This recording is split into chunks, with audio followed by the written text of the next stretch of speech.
What is going on, everybody? I am Bronco Juggalo. I decided to promote one of my favorite companies, Wild Eye Releasing. If you don't know anything about Wild Eye Releasing, you definitely need to check them out.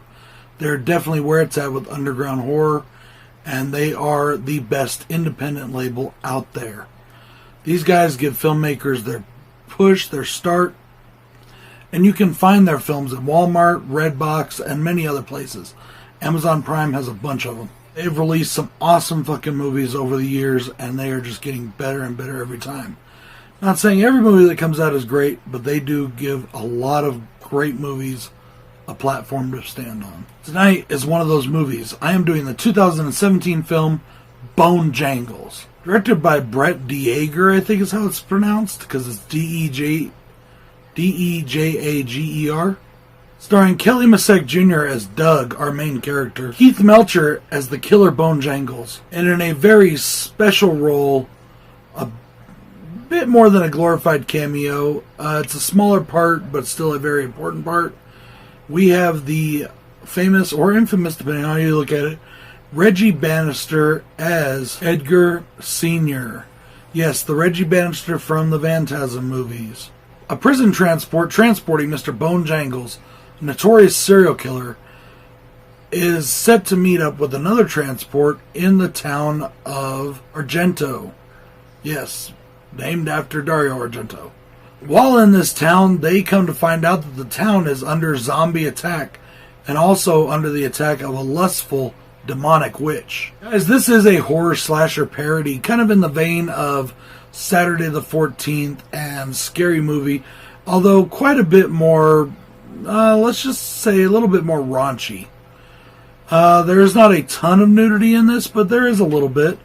And what there is ain't bad. It's different. It's a bit more of an intense ride than those other films. Now, I actually only had one con for this, but as the movie went on, I realized that it wasn't a con anymore because I realized this was a parody.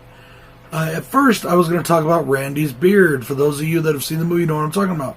For those of you not, Randy is a cop in it, and he has this gigantic beard and long hair, which cops don't ever have. So I was going to nitpick on that, but when I kept watching the movie and I realized that this was a parody, it didn't bother me anymore. I was like, whatever. I actually have no cons for this film, but I have a whole list of pros, so let's get into it. I love that there are lots of Easter eggs in this movie. There are Easter eggs for Dario Argento, the famous giallo maker. There are Easter eggs for Evil Dead. There are Easter eggs for A Nightmare on Elm Street. There are Easter eggs for Halloween. There are Easter eggs for Friday the 13th. There are Easter eggs all over this film, whether they're verbal or placed around the set. And I thought that was a lot of fun. This is definitely a movie geared towards horror fans, which is great. I really love the humor in this movie. There's a great scene where the group of campers are trying to get away from the killer. And this guy's like, hey, I'll distract him. You get out that way. Go on. And then he's like, hey, Mr. Bonejangles, that bitch is over here. And he throws the guitar at him.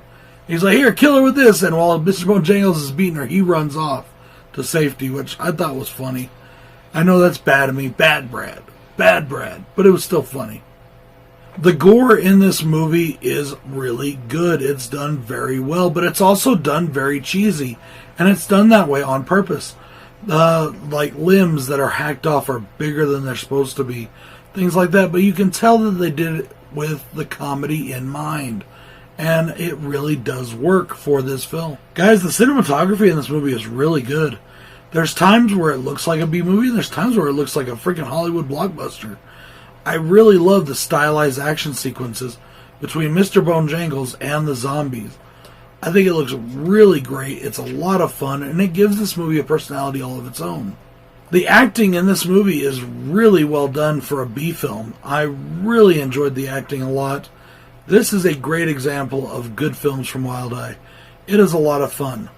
I have heard people say that this movie is a little bit offensive to some. To that, I would say you're oversensitive and you should really chill out. But that's just my opinion. And finally, guys, I love the story. It is fun, it's energetic, and it's absolutely ridiculous. But it is written really well, and it is just a blast to watch. Guys, if you have not seen Bonejangles from Wild Eye, you definitely need to see it. I also hear that there's a sequel in the works, but it is still in the crowdfunding stages and has been for the last year or so. They really need help to get it going. I'm not sure if the Indiegogo is still going, but if it is, check it out if you're interested in that. I'm going to look a little more into it myself because I would like to see a part 2 to this. I want to give big props to Rob and all the staff over at Wild Eye. This is Bronco Juggalo. Peace.